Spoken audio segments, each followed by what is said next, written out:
थोडा आवाज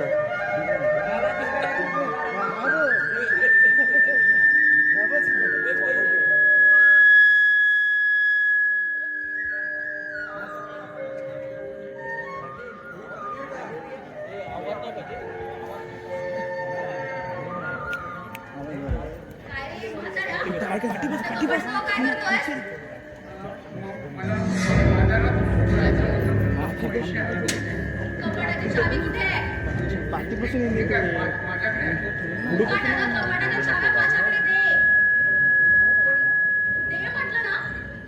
नोकर माणसावर विश्वास टाकून आम्हाला आपल्या संसाराचा दिवाळ वाजवून घ्यायचं नाहीये. मुकाटाना चाव्या दे माझ्याकडे. आणि हे बघ, आम्ही देवळात जाऊन येतोय तेव्हा आम्ही यायच्या आज जेवण तयार हवं, समजलं? आणि जरा बरं जेवण करा.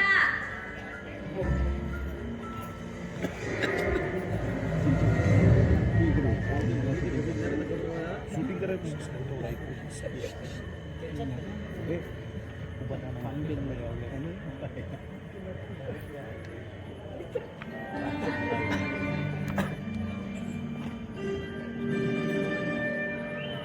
बंद झाला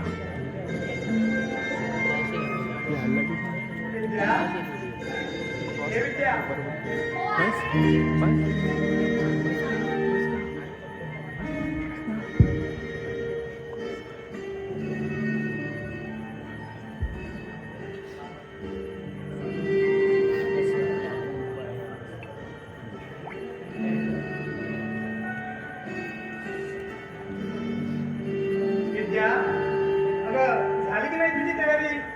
चल लवकर, उशीर होतो आपल्याला. हो झाली हो. 2 मिनिटं थांबा, 5 मिनिटं झाले. या बायका म्हणजे ना 5 मिनिटं म्हणतील, पण अर्धा तास झाला तरी यांची तयारी काय व्हायची नाही. तोपर्यंत आपण आपली तयारी केलेली बरी.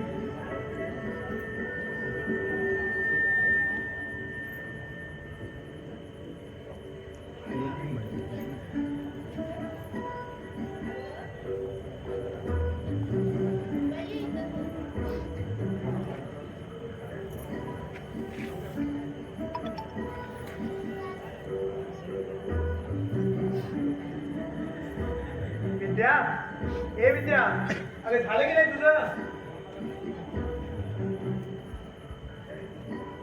हो झालं हो.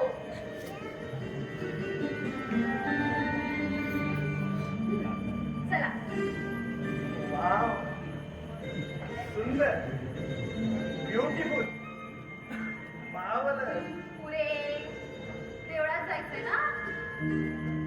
काय? हो हो हो हो. मग चला, माझ्याकडे काय बघत बसलाय? चला. हो.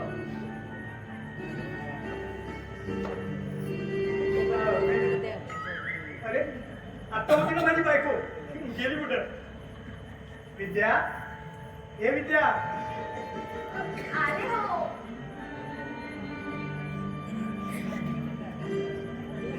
सहज घालायची नाही.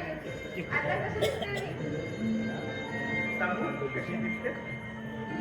पुरे चला. आणि हे घ्या. पण मी हो, please. चला पुढे येऊ. काय करणार, आली या भोगाशी असावे सादर. चला. चला.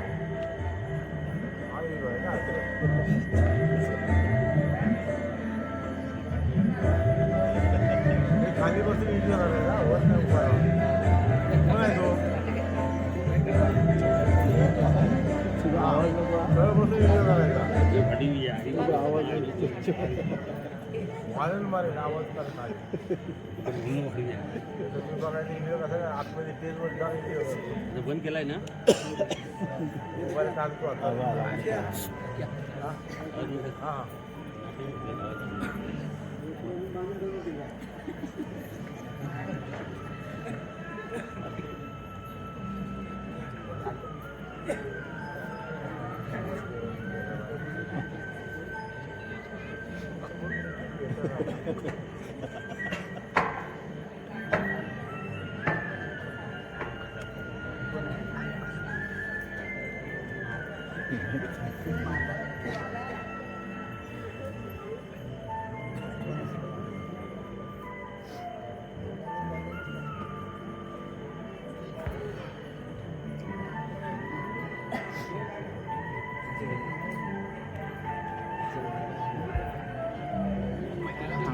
थांबशील.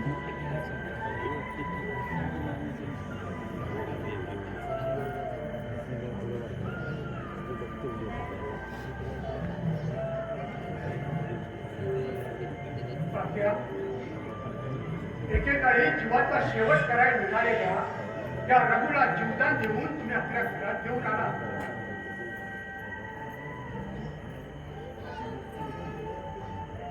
माझ्या दुर्दैवाची कथा ऐकून आपल्या घरात मला आश्रय दिला. माझ्या ममतेनं पाठीवरून हात फिरवला. जगाला वाटायचं की मी तुमचा नोकर आहे, पण नोकराच्या नात्यानं तुम्ही मला कधीच नाही वागवलं. आणि इतकंच नाही तर मला चुकून कुणी नोकर म्हटलेलं तुम्हाला कधी कळही झालं नाही. आणि म्हणूनच या घरात मला कधी परकेपणा जाणवला नाही. या घरात मी अगदी घरच्यासारखं राहिलो. एक दिवस लहानशा आजाराचं निमित्त होऊन तुम्ही आम्हा सर्वांना सोडून या जगाचा निरोप घेतला. त्यावेळी मलाही वाटलं की आपण हे घर सोडून जावं. पण आनंद, दिनेश, राजू या पोरांच्या निरागस चेहऱ्याकडे बघितलं मी माझ्या मनानं मला बजावलं. नाही रघु, या घरातील मुलांना आता तुझाच आधार आहे. त्यांची जबाबदारी झटकून तुला असं जगता येणार नाही. त्यावेळी थांबलो. हो, त्यावेळी थांबलो. पण आता मात्र रघु, हे रघु,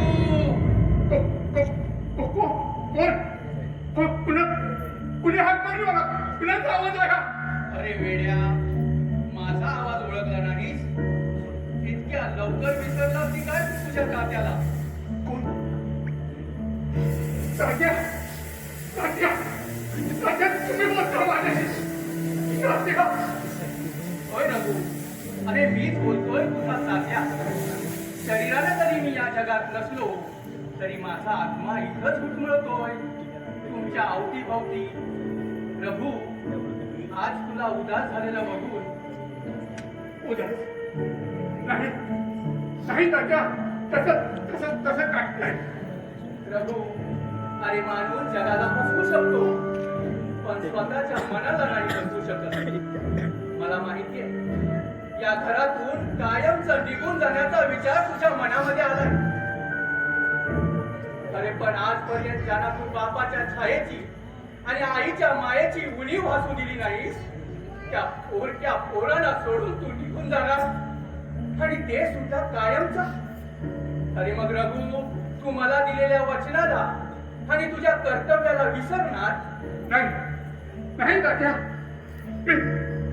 मी माझ्या कर्तव्याला आणि तुम्हाला दिलेल्या वचनाला विसरून हे घर सोडून नाही जाणार. आणि वचनाला विसरण्या इतका हा रघु कृतज्ञ नाही तात्या. रघु, पण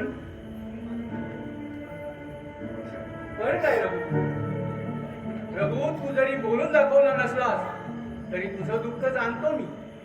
मला ठाऊक आहे, सुनबाई या घरात आल्यापासून या घराचं वातावरण फार बिघडून गेले. पावली तुझा अपमान होतो या घरात, आणि त्यामुळेच या घरातून निघून जाण्याचा विचार तुझ्या मनामध्ये आला. त्या अपमानाचं मला काहीच वाटत नाही तात्या. काही वाटत नाही? अरे रघु, काही वाटत नाही कसं? शेवटी तू सुद्धा एक माणूसच आहेस, आणि माणसाच्या सगळ्याला सुद्धा मर्यादा असतात. तरीही मी तुला इतकंच सांगेन रघु, अरे तू हे घर सोडून गेलास तर या घराचा आणि या संसाराचा डोलारा कोलमडून पडेल रे रघु, डोलारा कोलमडून पडेल. आणि त्याचबरोबर या घरातून सुख, समाधान, प्रेम, माया, वात्सल्य, आपुलकी सार काही तुझ्या बरोबर निघून जाईल. नाही नाही तात्या, नाही, मी तसं होऊ देणार नाही तात्या. तात्या, मी आज तुम्हाला पुन्हा वचन देतो, या घराला सोडून मी कधीच जाणार नाही. शाबास रघु, कधीच जाणार नाही. शाबास. मला तुझ्याकडून हीच अपेक्षा होती, तुझ्याकडून मला हीच अपेक्षा होती रघु. तात्या, तात्या,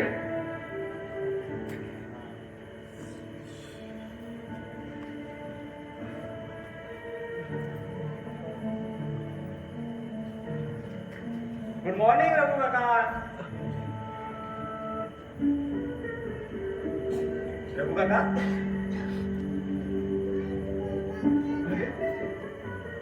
दिनेश, तू रघु काका, काय झालं?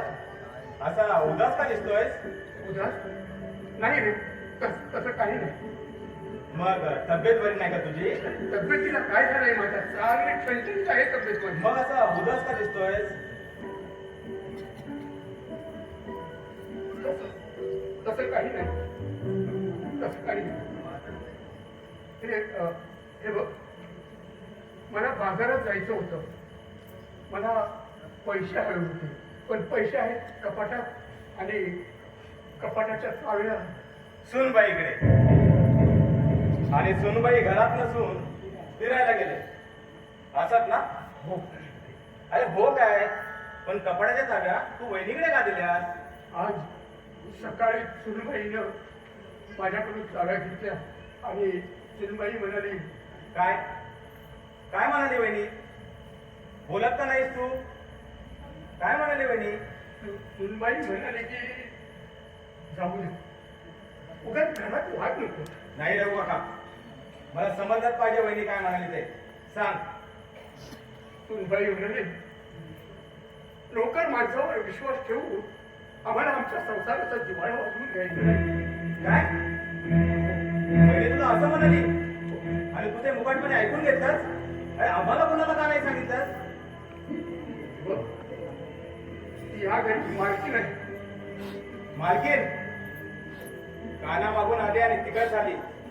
या घरात तुझ्या अगोदर आली नाही ती, आणि तरीही या घरची सून आहे ती. म्हणून ती तुला नोकर समजते. आता येऊ दे तिला घरी, चांगला खडसावून विचारतो.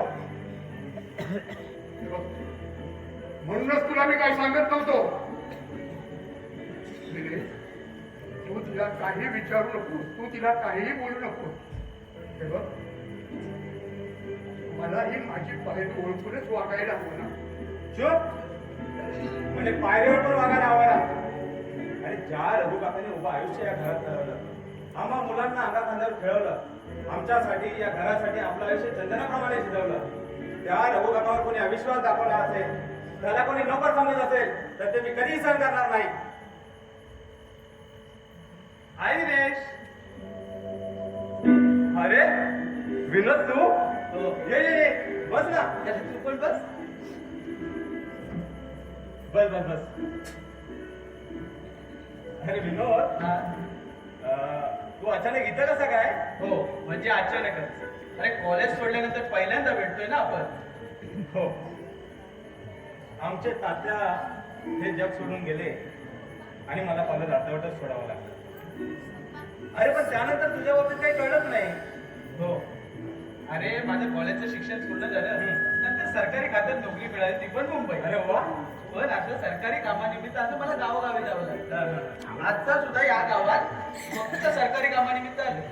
मग आठवलं, अरे हे गाव तर तुझं आहे. मग एका संत मास्तराला तुझी विचारपूस केला असता, त्याने सरळ तुझ्या घरासमोर आणून सोडलं. बघ तेव्हा इतक्या वर्षांनी तुला माझी आठवण राहिली ना हे बघून खूप बरं वाटतं. अरे आठवण यायला कारणही तसंच आहे. अरे सरकारी कामानिमित्त ऑफिस मधून या विभागात 15 दिवसासाठी मला पाठवलंय. मग माझ्या का मुलीपर्यंत तुझ्या ओळखीनं मला कुठे एखादी जागा मिळते का ते पाहावं. अरे विनोद, हा? अरे शहर नाही रे, मग? अरे गाव आहे. आणि काय रे, हे आमचं भलं मोठं घर असताना तुला भाड्याची जागा शोधायची गरज काय? हे बघ, संकोच न बाळगता तू इथे किती दिवस राहू शकतोस. अरे मग प्रश्नच मिटला. एकदम घरच्या प्रमाणे सोय झाली म्हणायची. Thank you Dinesh, thank you. घ्या पाणी घ्या. हे कोण? हा आमचा रघु काका. आमचं रक्ताचं नातं नसलं तरी आम्ही त्याला आमच्या वडिलांच्या जागेत मानतो. आणि रघु काका हा माझा मित्र. आम्ही कॉलेजात एकाच वर्गात होतो. आणि घरात कोण कोण असतं? मी, माझा मोठा भाऊ आनंद दादा, त्याची पत्नी विद्यावाहिनी आणि आमचा राजू. अच्छा, म्हणजे तुमच्या मावशीचा मुलगा राजू इथेच असतो तर? हो, मावशी वारल्यानंतर दादा त्याला इथंच घेऊन आले. बरं झालं. नाहीतर एकटा बिचारा कुठे जाणार होता?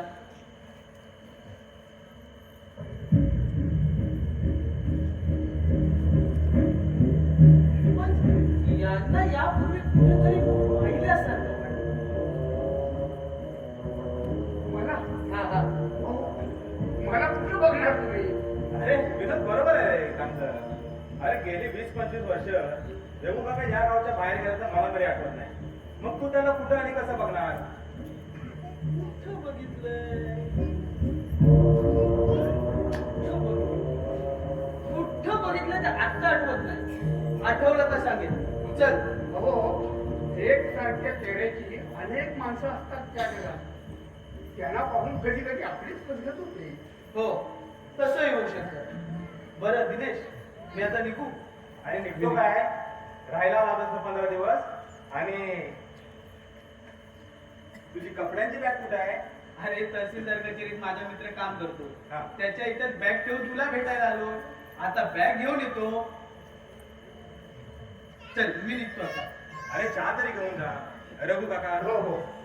अरे नको, माझ्या त्या मित्राकडे मगाशी माझा चहा झालाय. आता बॅग घेऊन सरळ जेवायला घेतो. बरं. ठीक आहे. बरं, माझंही वरच्यावडीत काम आहे. हा. दोघं सोबतच निघू. रघु काका, आजपासून जेवणासाठी एक माणूस वाढला बरं का? ठीक आहे. बरं, आम्ही जाऊन येतो. हो. हा, चल विनोद. हा, चल.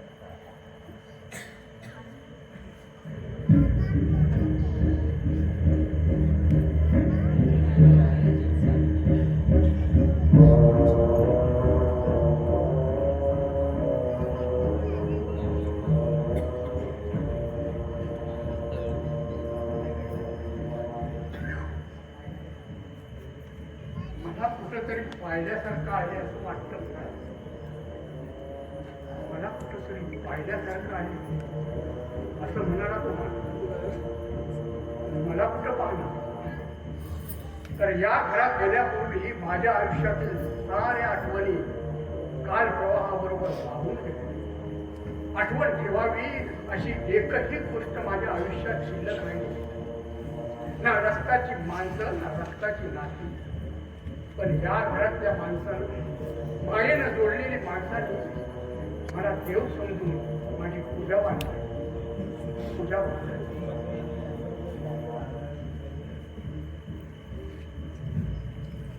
रघु काका, अनिला आला? हो, बरं झालं लवकर आला. अरे शहरात वाढलेल्या सुनबाईला इथल्या उन्हाचे चटके सोचले नसते म्हणून म्हटलं. अरे पण तू एकटा आता सुनबाई अजून आली नाही. अहो अहो आली वाटतं. सुनबाई आली. अहो घ्या ना, काय? हे घ्या ना.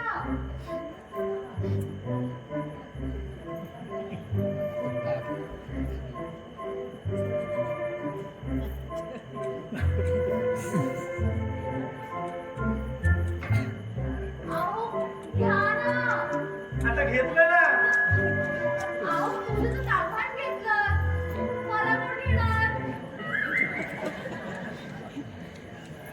या ना.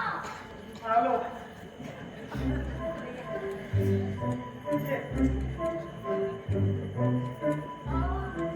आई गं.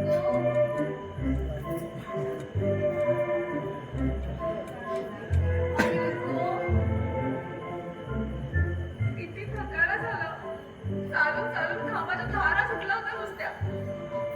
अशा कडक कुणाची सवय नाही ना म्हणून. अहो महाशय, तोंड देखील कौतुक राहू द्या. आई आई गं, पाय गेले माझे, पायात गोळे आलेत माझ्या. तू काय माझं तोंड बघत बसलाय? जा, जरा ग्लासभर लिंबाचं सरबत घेऊन ये जा. आनंदा, तू सरबत घेणार आहेस का? नाही मला आई आई गं, पाहिलं ना चालून चालून पायाचं काय झालं ते. ए थांब, हे कोण घेऊन जाणार आहे? हो.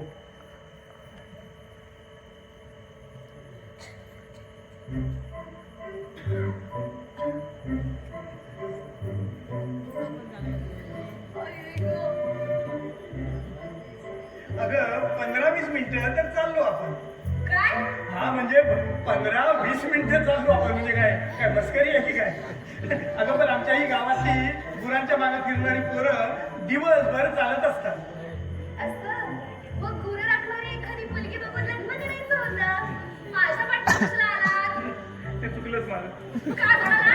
हा म्हणजे आता 15-20 मिनिटं चालणं तुला जमत नाही, मग तुला काय खांद्यावर उचलून घेऊन जायला हवं होतं? काय बिघडलं असतं? उचलून घेतलं असतं तर. आणि ते जमत नव्हतं तर 50-100 रुपये खर्च करून एखादी रिक्षा तरी बघायची होती ना. ते पण नाही. अगं या दगड धोण्याच्या रस्त्यावरून कोणी रिक्षावाला तिकडे यायला तयार होत नाही, त्याला मी तरी काय करू? म्हणून तुम्हाला सांगत होते नको जाऊया देवळात म्हणून. पण तुम्हालाच नाही सुटली होती. त्या दगडाच्या मूर्तीच्या पायावर डोकं आपटून घ्यायची. देवळात जाऊया, देवळात जाऊया. हम्पी हो, दगड आहात दगड. विद्या, नवऱ्याला दगड म्हणतेस तू? लग्नाची बायको आहे ना म्हणून फक्त दगड म्हणतीये. नाहीतर दगडच घातला असतं डोक्यात. अगं आई, जरा हळू बोल. तरी पण लग्न झाल्यापासून अगदी काही प्रमाणात वागतीये. जरा हळू बोल. आजूबाजूला कुणी ऐकलं तर काय म्हणतील? त्यांना सांगेन माझ्या नवऱ्याचं चालणं हे असं आहे म्हणून असं बोलावं लागतं. अहो नवऱ्याने बायको थोडं तरी ऐकायला नको का? माझ्या या नाजूक तब्येतीचा विचार तुम्ही नाही करायचा मग कोणी करायचा? कसला विचार करायला हवा होता?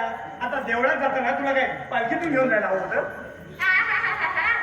तोंड बघा पालखीतून फिरवणाऱ्याचं. जसे काय मोठे बाजीराव पेशवेच लागून गेलात.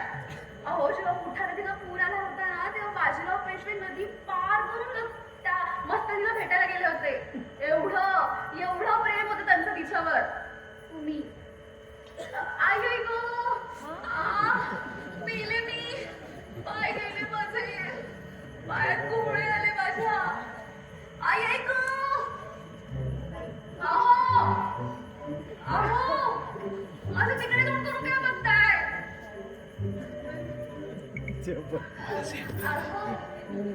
जरा इकडे या ना. काय म्हणते? एवढ्या माझ्या पायाच्या चपला काढा ना. विद्या, तू मला चपला काढायला सांगतेस? बायकोने चपलेनं मारल्यासारखं कशाला ओरडताय? तुम्हाला नाही सांगायचं तर काय शेजारीच्या नवऱ्याला सांगायचं? विद्या, मी चपलेनं मारणार नाहीये तुम्हाला. अगं तुझं तोंड आहे की गटार? अगं बाई, उठ आणि स्वतःच्या चपला स्वतःच बाहेर काढून ठेव. तुम्ही मला धमक देताय? मला असं करू नका हो. नवऱ्यानं बायकोशी अगदी प्रेमानं वागावं. तुम्ही जर असं केलं तर मी कोणाच्या तोंडाकडे बघायचं? माझ्याने उठवत नाही म्हणून तुम्हाला सांगते ना चपला काढून ठेवायला. ठीक आहे, तुम्हाला मला चपला काढून ठेवायला लाज वाटत असेल ना तर मी चपलांसह देवघरात जाते. अगं बाई, असं काय वेड्यासारखं वाटते? मग तुम्ही शहाण्यासारखं वागा ना. अगं देवा, कसला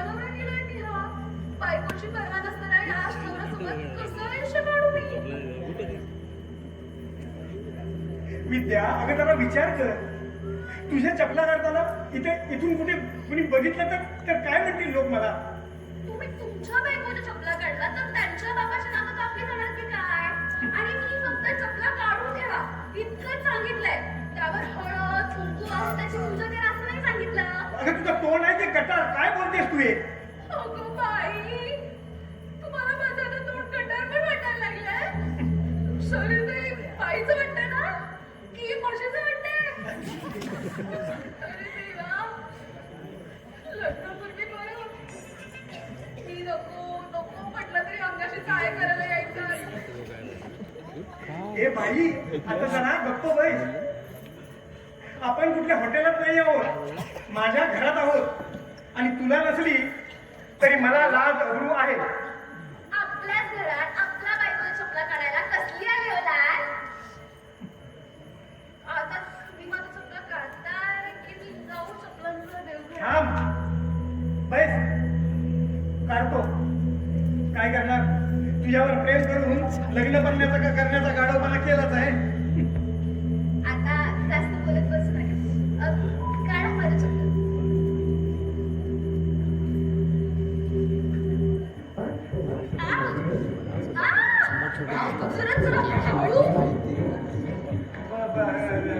रघु काका तिच्या पायात काटा रुतला होता, तो काढत होतो. हो निघाला का काटा? हो निघाला. का? या दुसरा कोण काढणार?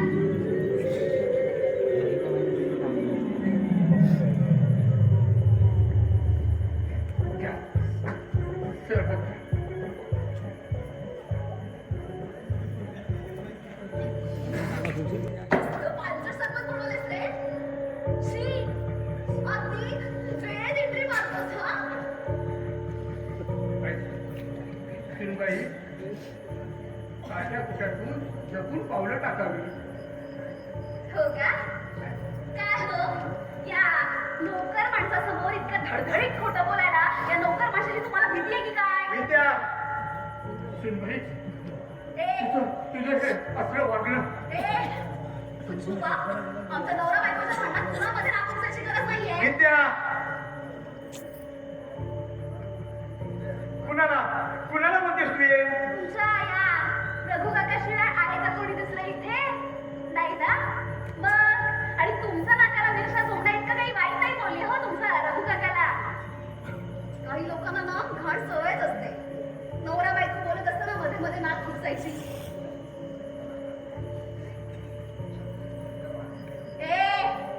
ओय, कुठे चाललास? कोण घेऊन जाणार तुझं बाप?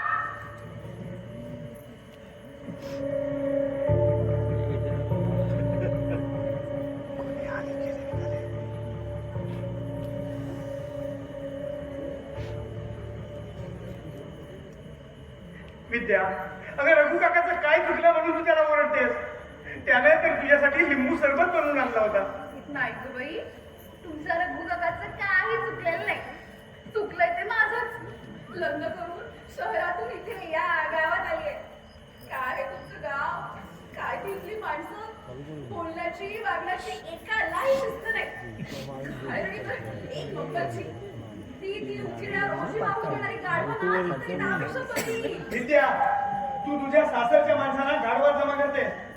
आमच्या गावातल्या भैरनाला कळलं ना तर चांगली बिनपाण्याला हजामत करी तो माझी. उगाच मला बोलून देऊ नका. कोण तो तुमचा बैलाची काय येणारा? त्याला ऐकायला तरी येतं का? येऊ देत ना, येऊ देत मला विचारायला. चांगली तशी तर कोणतीच बंद करते. जिकडे बघावं तिकडे आपल्याच लग्नाची चर्चा. सगळे जण कुजबुजतायत. आणि या सगळ्याचा मुलगा कोण? तुमचा तो कोण, तो रिक्षावाला, गुंडा की पांड्या? अगं रजिस्टर पद्धतीने लग्न केलं ना आपण, म्हणून लोक चर्चा करतात. तेच म्हणते मी. आपण रजिस्टर पद्धतीने लग्न केलं म्हणून त्यांच्या बापाची नातं कापली की काय?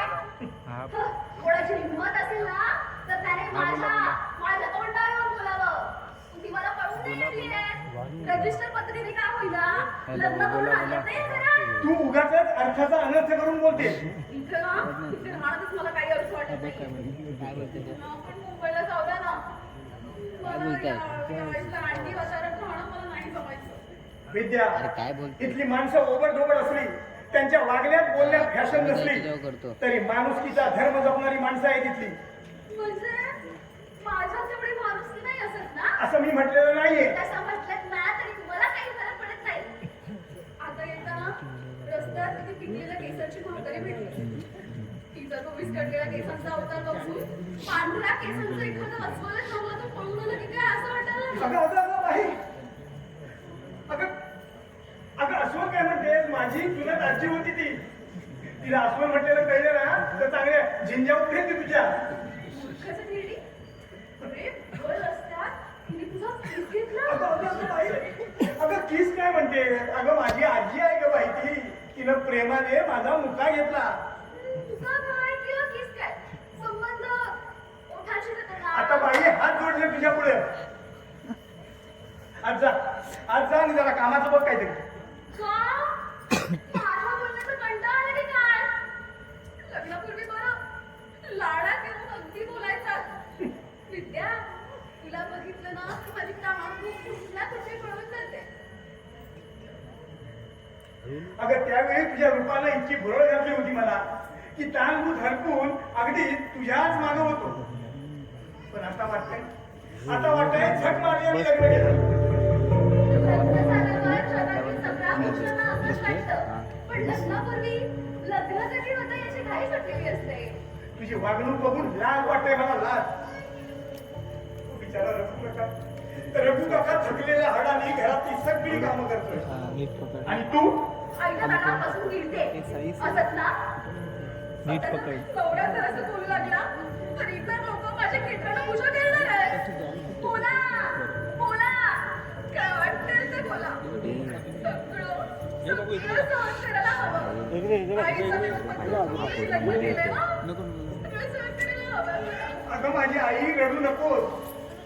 मला एवढंच म्हणायचं आहे, आपल्या घरातली कामं आपण नाही करायची तर दुसरं कोण करणार? आपण कामं करायची.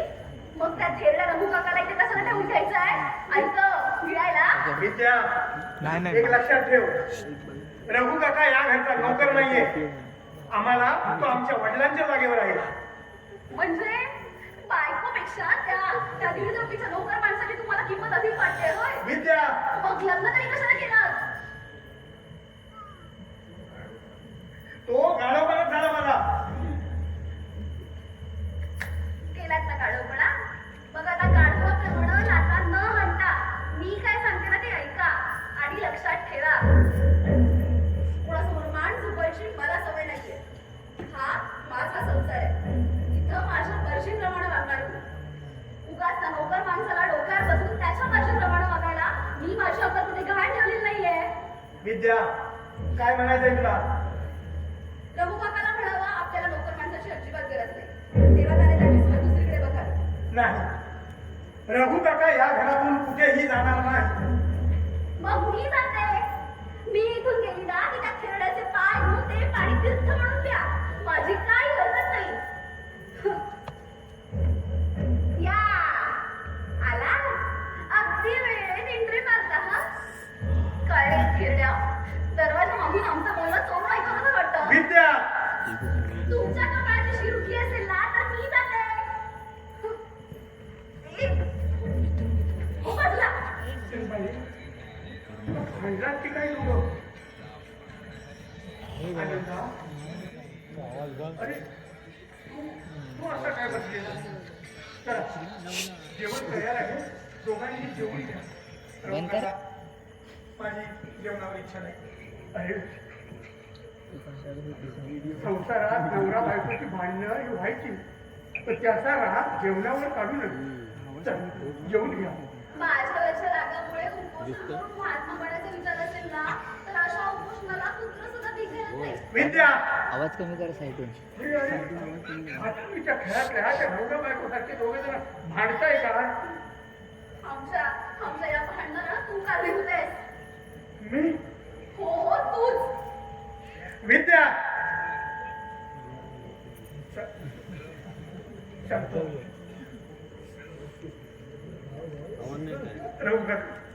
रघु काय हिच्या प्रेमात पडून तुम्हा कुणालाही काहीही न विचारता काहीही न सांगता रजिस्टर पद्धतीने लग्न केले.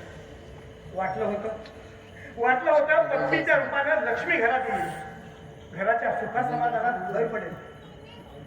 पण आता वाटू लागलंय लक्ष्मीच्या रूपानं उन्हात अशी दिली घरात. करा नोकर माणसासमोर बायकोशी निंदा नाराजगी करा.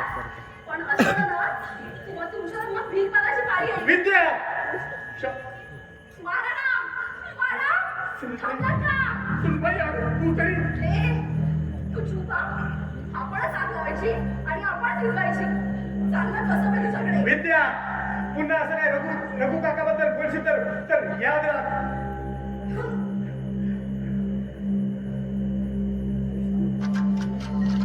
माय डिअर फ्रेंड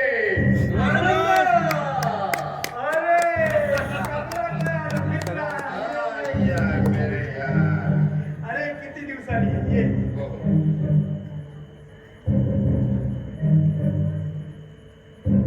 नवरा बायकोचं भांडण चाललं होतं वाटतं. नाही रे ते आपलं असं. बाकी तुझं कसं चाललंय?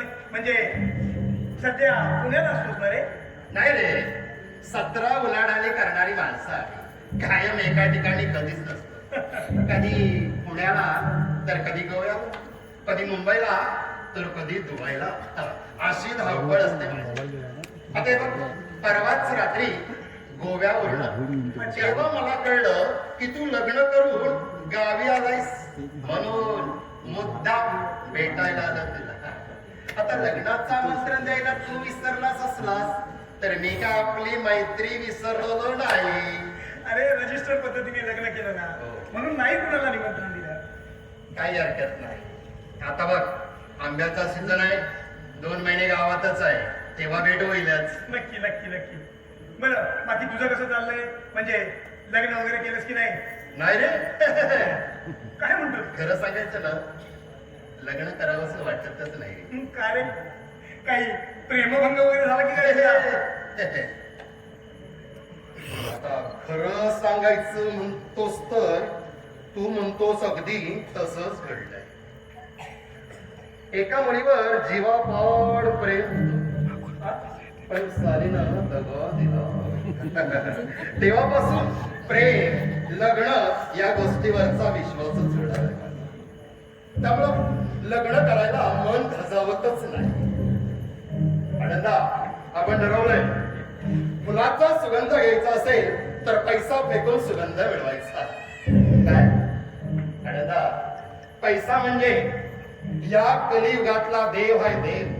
आणि एकदा का तो देव प्रसन्न झाला की आपल्याला हवी असलेली सगळी सुख आपल्या पायाशी चालत येतात. कमलाकर, अरे पैशानं विकत घेतलेल्या सुखात कधीच मानसिक समाधान नसतं. त्यात प्रेम, माया, ममता, आपुलकी काहीही नसतं. अगदी बरोबर. प्रेम, माया, ममता ही आपल्या दारिद्र्यावर गरिबानं केलेली सोंगाय सोंग. आनंदा, खरं सांगू, चल, नंतर बोल. येतो मी आता.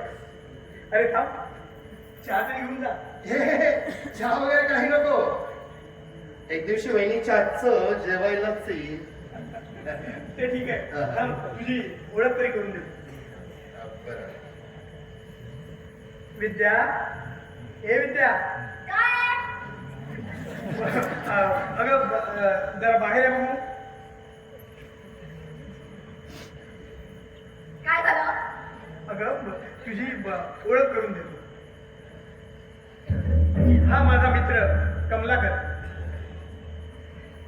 आणि कमलाकर ही माझी पत्नी विद्या. नमस्कार वहिनी.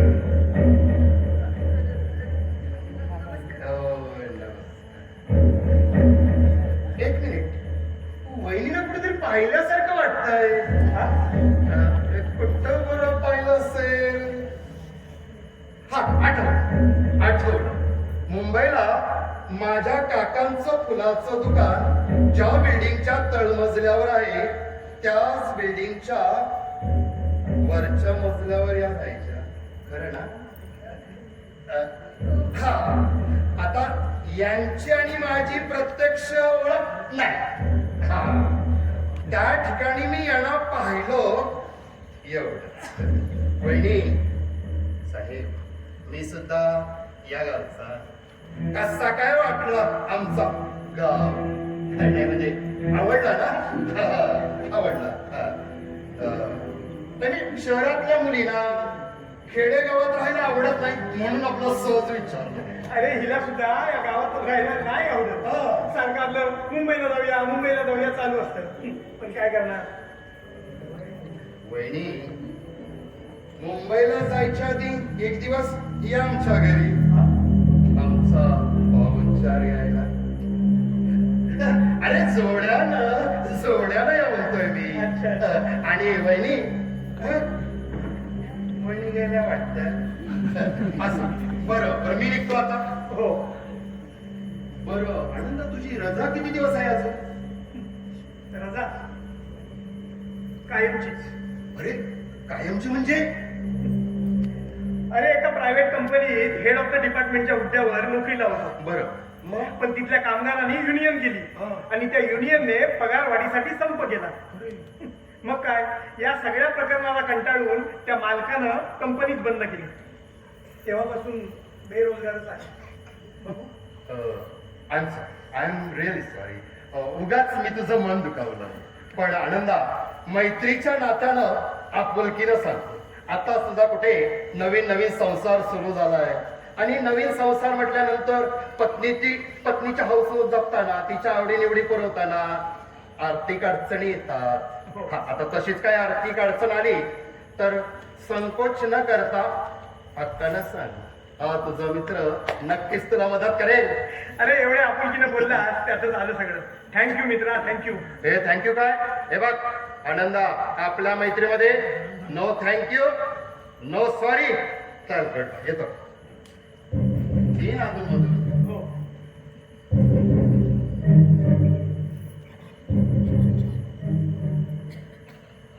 आनंदा आता आला होता तो गणपत रेवरेकरचा मुलगा कमलाकर ना हो जास्त जवळीक ठेवू नकोस त्याच्याशी सावधान त्याच्यापासून या गावातले लोक त्याच्याविषयी चांगलं बोलत नाही राहू नका गावातले लोक त्याच्याबद्दल काय बोलतात याच्याशी मला काहीही देणं घेणं नाही पण मैत्रीच्या नात्यानं कुठल्याही संकटात मदत करण्याचं कबूल केलंय त्यानं पण त्याची मदत घेण्याऐवजी दुसऱ्या कुणाकडे हात पसरू राहू काका आमची परिस्थिती ठीक नव्हती तेव्हा मावशी आम्हाला मदत करायची पण एक दिवस अचानक मावशी हे जग सोडून गेली आणि एका मोठ्या अपघातात राजूच्या डोळ्यांना मार लागला आणि त्याला कायमचा आंधळे झाला त्यावेळी तात्या राजूला घेऊन इथं आले तेव्हापासून राजूच्या सगळ्या औषध पाण्याची जबाबदारी या आमच्यावर झाली आणि तेव्हापासून खर्चाची तोंड मिळवणी करता करता अक्षरशः नाकी होती आणि तुमच्या मावशीनं खूप केले तुमच्यासाठी हा त्याची परतफेड म्हणून नाही पण तुमच्या मावशीच्या पाठीला राजूला फक्त तुमचाच आधार आहे म्हणून त्याच्यासाठी खराय राजूचं पुढे कसं होणार याचाच मी विचार करीत असतो पण मला काही सुचत नाही तुम्हाला सुचत नसेल तर मी सांगते ना तुमच्या त्या आंधळा मावस भावाला कुठला तरी अनाथ आश्रमात नेऊन सोडा म्हणजे तो तिथं आणि आपण इथं दोघेही सुखात राहू आणि ते जमत नसेल तर मला विश्वास मारून टाका अगं काय भूतानं झपटलं की काय तुला आजकालची माणसं भूताने झपाटलं तर लागू लागणार ना भूतांनी माणसाला झपाटायचं सोडलंय कळलं चला आता जेवायला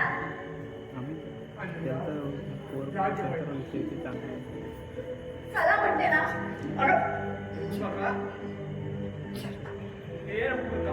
राजू चष्मा द्यायला पाहिजे हे आले आंधळे महाराज आता दोघेही एकमेकांच्या गळ्यात गळे घालून जेवढं हवं तेवढं रडा तेच आहे तुमचं नशिबात हो तुम्ही चला.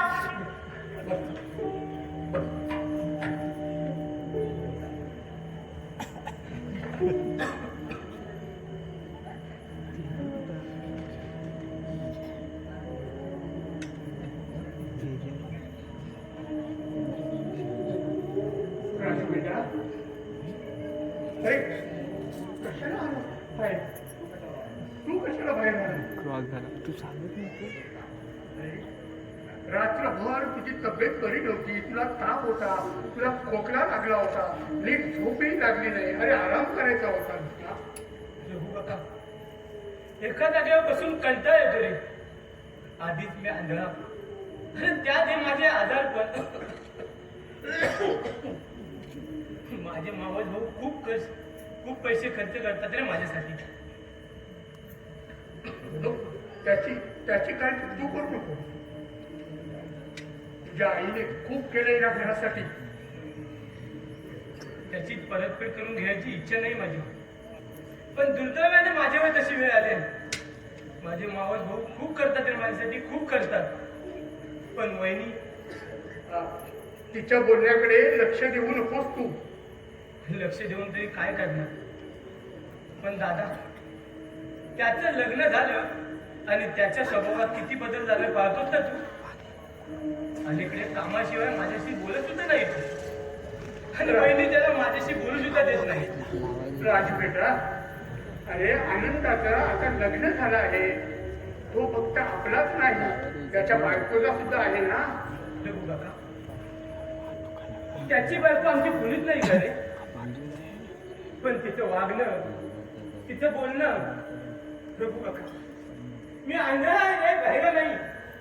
घरात काय काय घडतंय, कोण काय बोलतोय, ते सर्व कानावर येतं माझ्या. सुनबाई तुला काही बोलली का? नाही, मला बोलायलाच का? माझ्याकडे धुंकून बघायलाही वेळ नसतो तिच्याकडे. तिचा सगळा वेळ जातो तो तुला घालून पाडून टोमण्यानं बोलण्यात. रघु काका, आणि मला ती बोलते ना, त्याचं काही वाटत नाही रे. तू इथे रात्रंदिवस राबत असताना तिथे बोलणं काय ऐकून घेतोस? का सण करतो? अरे का भेटतोस तू तिला? या घरची मालकीण आहे ती, तिला घाबरूनच वागायला हवं मला. इतकी वर्ष तिला घरात राहिलास, घराची देखभाल केलीस, घरातल्या माणसांची सेवा केलीस.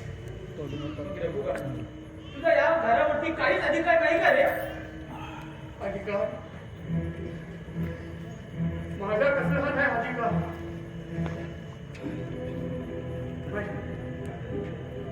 माझ्या दुर्दैवानं मला इथं आणला. या घरातील माणसाने तात्याने मला या घरात आसरा दिला. लोक न समजता पाठच्या भावासारखा वागवला. जीवन जगण्याची दिशा दाखवली. तुम्ही मुलांनीही खूप माया केलात माझ्यावर. मीही त्या घरावर, त्या घरातल्या माणसांवर जीवापाड प्रेम केलं. आनंदाचं लग्न होऊन सुनबाई या घरात आली आणि मला परकेपणा जाणवू लागला. जाऊ दे, देवाच्या मनात असेल तसं होईल. दैवाचे भोग भोगलेच पाहिजे. अरे कसलं दैव आणि कसला देव घेऊन बसलायस तू? देव बनून बाबाला घाबरणारा सज्जनामध्ये जग पाठ फिरवतं आणि सज्जनांच्या माना मुरगळणाऱ्यांच्या पाठीशी मात्र हे जग उभं राहतं. पण अशी माणसं चुकी असतात असं वाटतं तुला?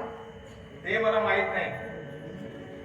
मला एकच कळतं, माणसाच्या अंगात धमक हवी, जिद्द हवी, दुर्दैवावर लाथ मारून सुख समाधान खेचून आणण्याची. आणि आजकाल माणसांच्या भीतीमत्ता माणुसकी राहिलीच नाही. रघु काका, विष ओढणाऱ्या काळ सापांना सुगंध देणारे तुझ्यासारख्या मानवरूपी चंदनाचे वृक्ष आहेत या समाजात आणि त्यांच्याच पुण्यावर चाललंय या पापी जगाचं राडगाड कर. राजू,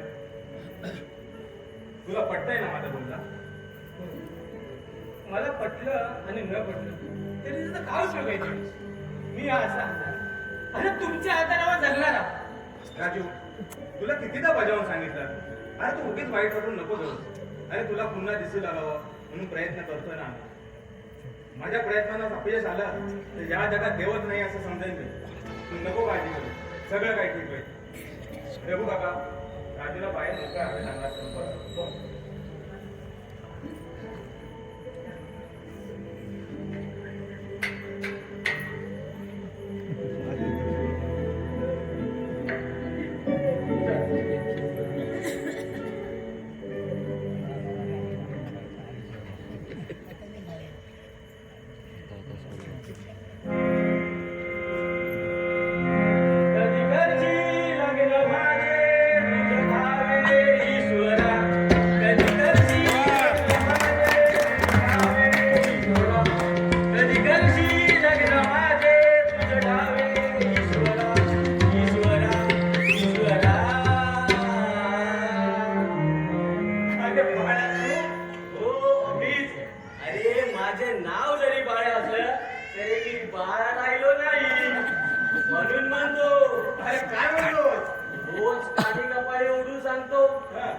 सांगा.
जामवायचा विचार बघ काय त्यासाठी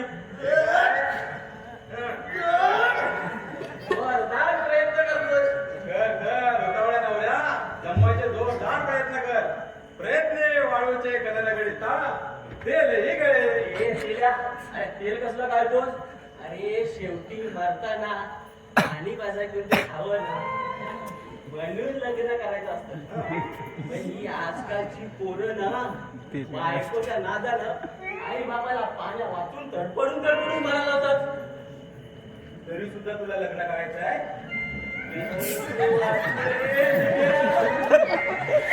आणि दुसऱ्याच्या लग्नात सुंदर सुंदर करवल्या बघितलं की अरे मागून कागद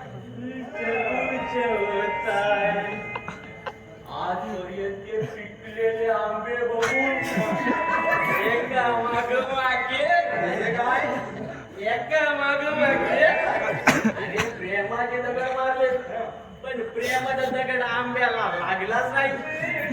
सारखा नेम चुकला आणि दगड माझ्याच कडेवर बसला आणि प्रेम मंगाने खाया झालो रे. बरं झालं तुला तसंच पाहिजे. तसंच पाहिजे काय रे? अरे रोज उठून मित्रमंडळी सगळ्या सोडीच्या घरात जातो आणि सगळ्यांना सांगतो काय अहो असेल तुमच्या ओळखीची कुणी मुलगी किंवा बाई, अहो असेल तुमच्या ओळखीची कुणी मुलगी किंवा बाई, तिला सांगा या बायला आहे लग्नाची गाई आहे, लग्नाची गाई आहे, लग्नाची गाई. पण दिल्या तू सांग लग्नाच्या बाबतीत मी असा कम नशिबी कसा रे? अरे राहतोच काय पोरींचा का चल उठ. अरे हल्लीच्या पोरी अशा मुळमुळ रडत नाही तर मनात भरलेला पोराला असा हात पटवतात आणि मग आयुष्यभर रडवतात, बरोबर ना? ते काही असू दे, तू माझ्यासाठी बायको बघ बायको. काय? बायको? अरे तुझ्यासाठी दुसऱ्याची बायको मागायला गेलो ना, तुझ्या आधी मला चपल्याने मारणे. पोरगी नाही. अरे दिन्या, कुमारिके बरोबर लग्न करायचा आता जमाना राहिला नाही. अहो, पूर्वीचे पुरुष एक काय 2 3 बायका करायचे, पण आता स्त्री पुरुष समानतेच्या कायद्याने साला बायकाही नवरे बदलतात. एकाचा आला कंटाळा की दुसऱ्याला मारला तोडा. दुसरा करीत असेल भांडणाचा स्फोट तर आमकाल घटस्फोट. आता तिसऱ्याने दिली सोडचिठ्ठी तर चौथा माझ्यासारखा असं ना मारायला. अरे म्हणून सांगतो, एखादी कुमारिका नाही मिळाली तरी चालेल, एखादी नवऱ्याला सोडली, एखादीला नवऱ्याला सोडली किंवा एखादी पळून आली तरी चालेल, एखादी नकटी पेपटी चपटी बुटकी कशी चालेल. अरे एखादी चालेल, फक्त ती बाई आहे याची खात्री मात्र करून घे. अरे मी खात्री करू? हो, तुझ्याशिवाय माझा मित्र ऐकून घे.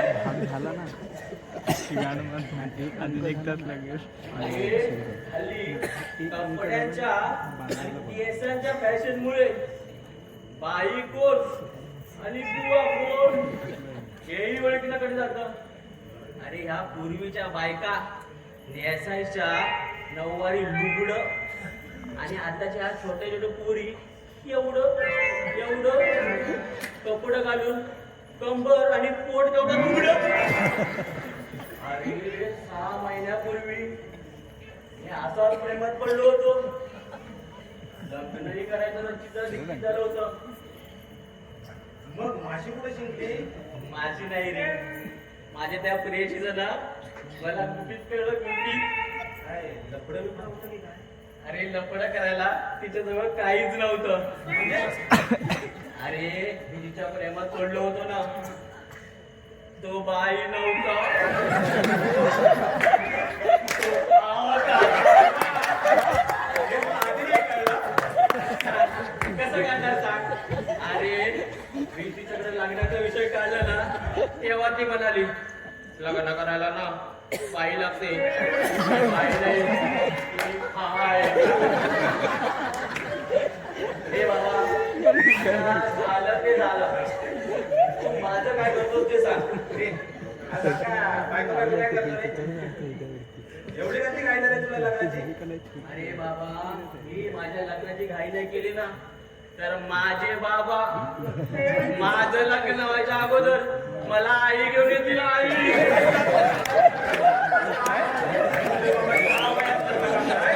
लग्न माझं नाही ना.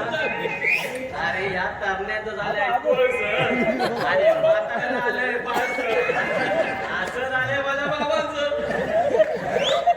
अरे या महिन्याभरात एक नव्हे, 2 नव्हे, 2 मुली पाहिल्या आणि सर्व मुलींनी बाबांच्या गाठोड्याकडे बघून होकार सुद्धा दिला. हे बोल जरा, आठवडा काय रे? अरे बाबा, माझ्या बाबांचा गाठोडा म्हणजे माझ्या बाबांची प्रॉपर्टी रे. तुला सांगू, माझ्या बाबाने सर्व पोरींना नापसंत केलं. अरे माझ्या बाबांना ना पोरगी हव्या कशी?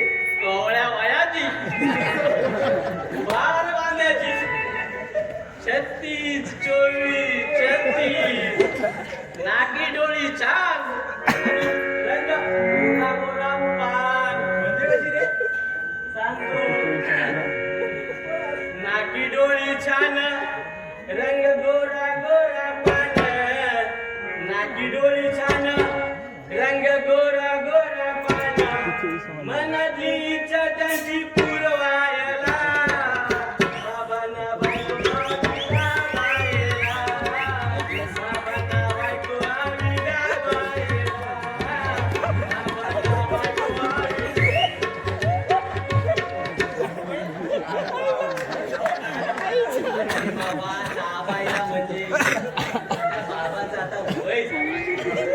करायचं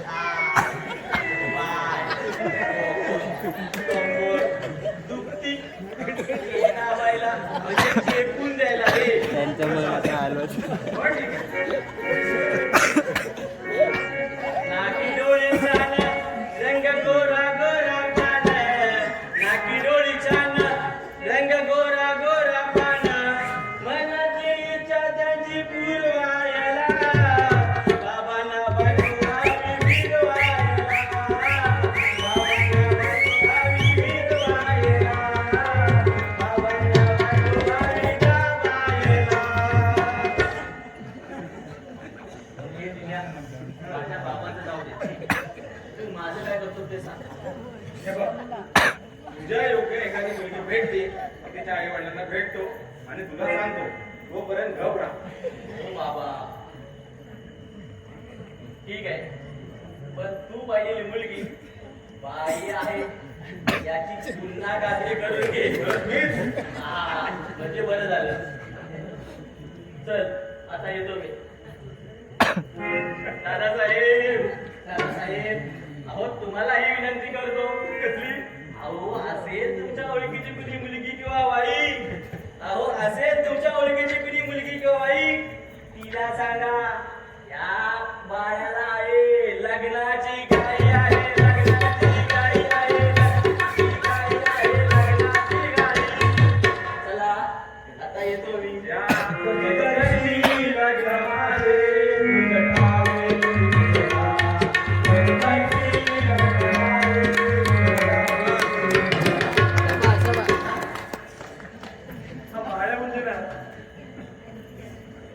दिनेश रावीची औषध संपलेत ना हो मग आणली का नाही दादा घरात घडणाऱ्या गोष्टीकडे जर तुझं लक्ष असतं तर औषध का नाही आणलं याचं उत्तर तुला आपोआप मिळालं असतं. तुला काय म्हणायचंय ते स्पष्ट बोल. आता स्पष्ट बोलावंच लागेल.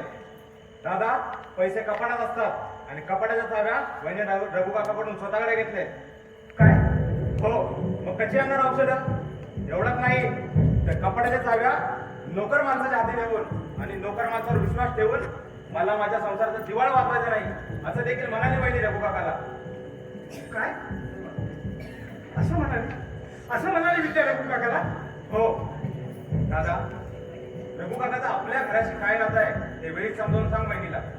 छान छान चाललंय मी जवळपास नाही हे बघून चांगलेच काम करा माझ्या नवऱ्याचे रघु काका ए रघु काका ओ त्याच्या नावाने कशाला बोलताय मी आहे ना इथं काय हवंय ते मला सांगा दिनेश तू वाच. अरे पण दादा मी म्हटलं ना तू वाच. तू बायकोच आहे फक्त.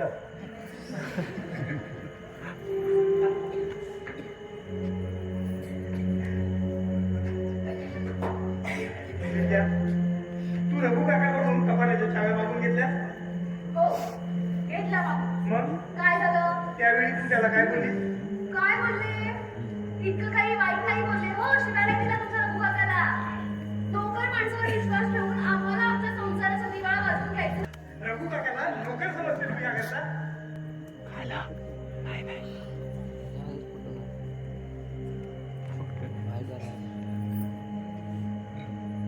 रघु काका आणि ना सुनबाईचं काही चुकलेलं नाही अरे ती मालकी नाही या घरची म्हणून तुला नोकर समजते ती विद्या रघु काकाच्या पाय धरून क्षमा माग त्याची ज्याची माझ्या जोडाजवळ उभी राहायची लायकी नाहीये त्याची तुम्ही मला पाय धरून माफी मागायला लावताय डोकं ठिकाण आहे ना तुमचं सुनबाई माझे पाय धरायची काही गरज नाही तू जा आतमध्ये जाते बाई, खूप कामं पडली. ए, मी का आज जाऊ? आणि तू सांगणार कोण? माझ्या घरात माझ्या नवऱ्यासमोर बोलायला तुझी भीती आहे की काय? विद्या विद्या काय विद्या? या माणसावर विश्वास ठेवा ना तर एक दिवस 3-13 वाजता आपल्या संसाराचे. ए, हेरड्या, तुझी ना सगळी संगड होऊन ना ती चांगली ओळखून आहे. पण ना एक गोष्ट लक्षात ठेव. गाठ माझ्याशी आहे. विद्या विद्या अगं तू बाई आहेस की बाईचं सोंग घेतली नावसड आहे की नावसड? हो. माझे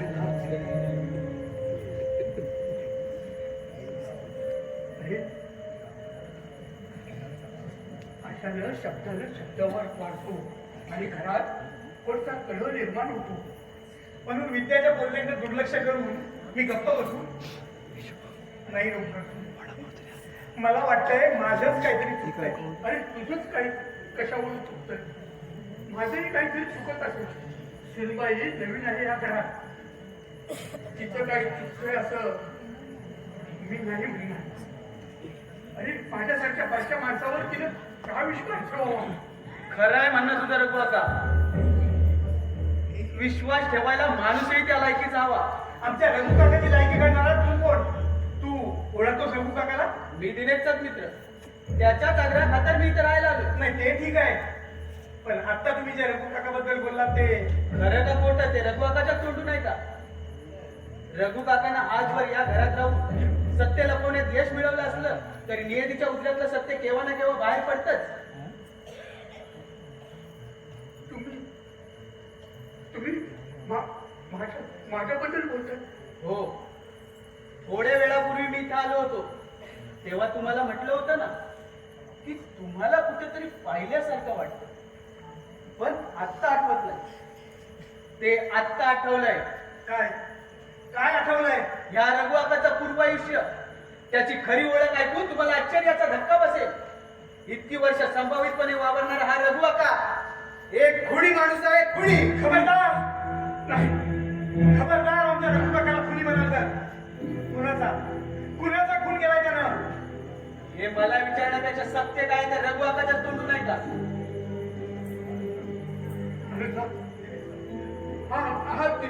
दिनेशचा मित्र काय म्हणतोय ते मला काही समजत नाही. अरे इतकी वर्ष या घरात राहिलो. मला खुनी म्हणतो. मी खुनी केला. हो हो, तू खुनीच आहेस. म्हणून स्वतःच्या घरापासून मायेच्या परक्या माणसांना सोडून इतक्या दूर या परक्या घरात लपून बसला आहेस. आमच्या वडिलांनी म्हणजे तात्यांनी आम्ही लहान असताना रघु काकाला इथं आणलं.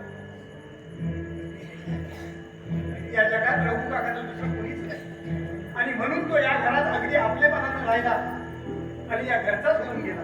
आणि आता इतक्या वर्षानंतर मी काय सांगतो तेही आहे का? या रघु काकाचं लग्न झालं होतं, त्याला एक मुलगी होती. बघा, मी सांगत होते तेव्हा पटत नव्हतं. आता पटली ना या ढोंगी बाबाची खरी ओळख. या जगात आपलं कुणी नाही असं सांगून म्हणून ती उचलली आहे आपल्या घरात. काय रे, आता दाखली उघडून सांगा, कुठे आहे तुझी बायको? कुठे आहे तुझी मुलगी? हे बघा, मला काही विचारू नका. मला काही सांगता येणार नाही. का दाखली बसली असेल तर ती उघडायला नाका कांदा चिरवायला हवाय की कशात काठी उभायला हवी आहे? तरी सुद्धा त्याची दाखली उघडणार नाही, कारण स्वतःच्या बायको आणि मुलीचा खून करून फरारी झालेला खुनी माणूस आहे. मी कुणाचा खून केला नाही. मी कुणाचाही खून केला नाही. रघु काका, तुझ्या हातून कुणाचा खून होईल यावर माझा अजिबात विश्वास नाही. पण मग तुझं लग्न झालं होतं, तुला एक मुलगी होती, हे खरं आहे का? हो, हे खरं आहे. खरं आहे का? मग आता सांग, कुठे तुझी बायको? काय झालं त्यांचं दोघींचं? ते मला सांगता येणार नाही. मला सांगता येणार नाही. त्यापेक्षा मी या घरातून निघून जातो. असं बरं जाऊ देईन मी तुला. चल पुढे चल. चल.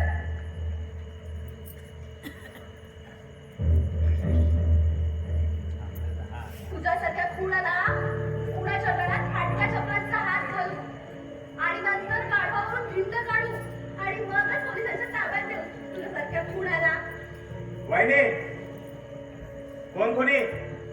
आवाज चढून माझ्याशी बोलू नका. हा तुमचा रघु काका खुणी आहे आणि हे असं तुमच्या मित्राने सांगितलंय. मी सांगितलेलं 100% खरं आहे आणि खोटं बोलून सत्य लपवण्यात माझा काय फायदा आहे? रघु काका, विनोद म्हणतोय ते खरं आहे दिनेश, आनंद,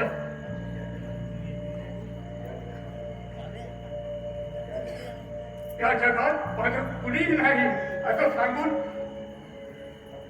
मी तुम्हाला सगळ्यांना फसवलं. माझं दुर्दैव, माझं लग्न झालं होतं, मला एक मुलगी होती.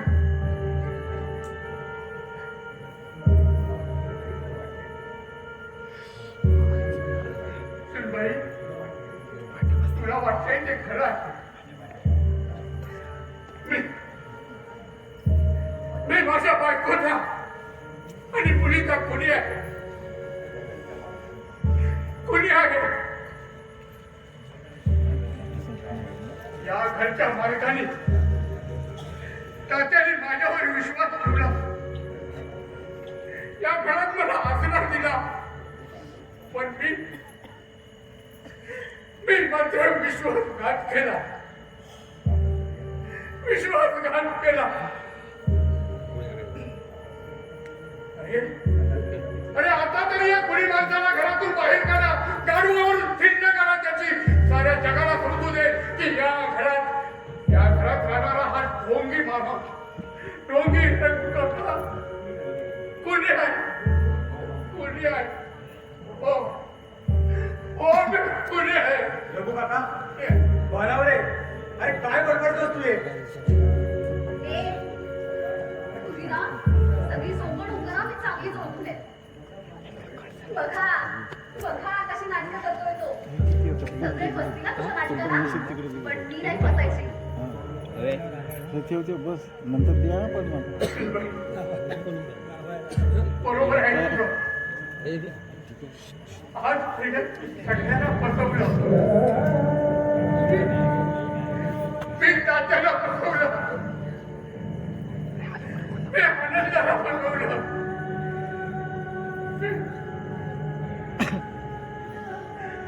मी दिनेशलाही फसवलं, पण मी तुला नाही फसवू शकलो. सुनबाई, तुला वाटतंय ते अगदी खरं आहे. मी माझ्या बायकोचा आणि मुलीचा खुले आहे, खुले आहे, मी खुले आहे.